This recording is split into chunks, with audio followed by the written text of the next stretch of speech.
que na educação infantil se dava ao treinamento literário e artístico. Após o treinamento moral básico dado pela educação doméstica, praticamente só o que se ensinava às crianças, tão logo elas estivessem alfabetizadas, era ler e decorar as obras dos grandes poetas, participar de encenações teatrais, cantar, dançar e fazer ginástica. Isso era tudo. O resto cada um aprendia por si ou com professores particulares. Eis como Platão descreve esse processo. Aspas. Quando os alunos aprendem a ler e começam a compreender o que está escrito, tal como faziam antes com os sons, dão-lhes a ler em seus banquinhos as obras dos bons poetas épicos que eles são obrigados a decorar. Decorar, presta atenção, né? Obras cheias de preceitos morais, com muitas narrativas de louvor e glória dos homens ilustres do passado, para que o menino venha a imitá-los por emulação e se esforce por parecer-se com eles. Depois de haverem aprendido a tocar cítara, fazem-nos estudar as criações de outros grandes poetas, os líricos, a que dão acompanhamentos de lira, trabalhando desse modo para que a alma dos meninos se aproprie dos ritmos e da harmonia, a fim de que fiquem mais brandos e, porque mais ritmados e harmônicos, se tornem igualmente aptos tanto para a palavra quanto para a ação.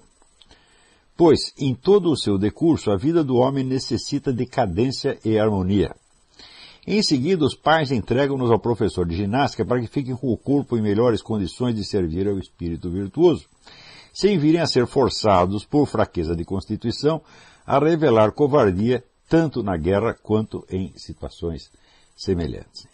Então, você veja que este negócio de ler, decorar, cantar os poemas desde pequenininho se destina a duas coisas. Primeiro, a dar, vamos dizer, uma galeria de tipos e modelos da vida humana. Quer dizer, os grandes heróis sábios do passado, tá certo? Cuja vida então vai se impregnando na mente dos meninos como modelos a ser imitados. Em segundo lugar, isso visualizar o senso do ritmo e da harmonia. Isto aqui é uma coisa que, se não for aprendido na infância, depois você vai ter algum trabalho para adquirir isto. Porque não se trata, vamos dizer, de uma habilidade puramente intelectual, mas é de uma habilidade quase física.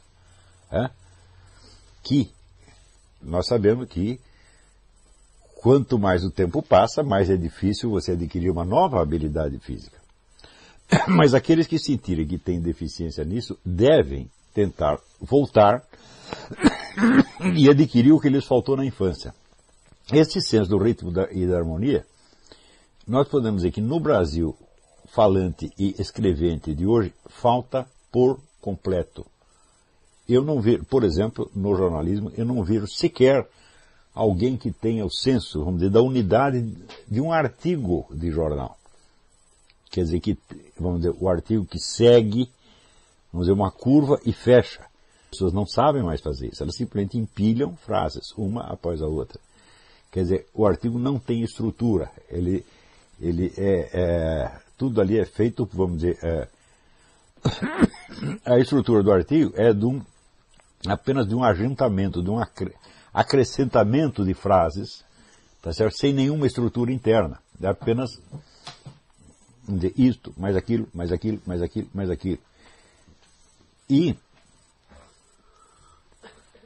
evidentemente, as pessoas que não sabem produzir isso também não sabem reconhecê-lo naquilo que leem. Por exemplo, aqui você tem um modelo de ordem e estrutura nos artigos. Sobre o artigo do Otto Maria Carpo, que pareciam composições musicais. Quer dizer, se você vai um pouco além, vamos dizer, do sentido das afirmações isoladas, e você pega o movimento do conjunto, então é como se fosse uma pequena composição, né, de música de câmara, né?